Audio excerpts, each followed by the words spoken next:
Let's talk about compassion, specifically the curative force of compassion to relieve suffering of self or others. Everybody knows about empathy and sympathy. You feel sorry for someone, you can identify with them. But compassion is special. Compassion is that you have compassion, you have feelings, you can understand where they're coming from. But there's a difference. You are willing to do something to change their circumstances or to relieve their suffering.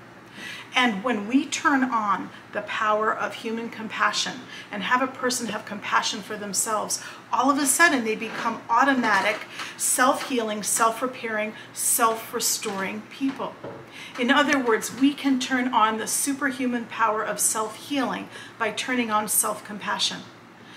So think about how precious you were when you were a child. If you have a hard time loving yourself as an adult or a teen, remember when you were just a precious little baby. Think about how much you love a kitten or a puppy. Have those feelings of love and kindness and warmth in your heart and turn it in on yourself and watch what happens when you start to have compassion for yourself.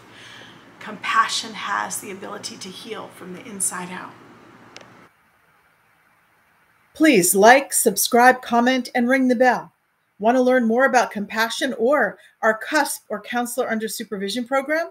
Visit orchardhumanservices.org.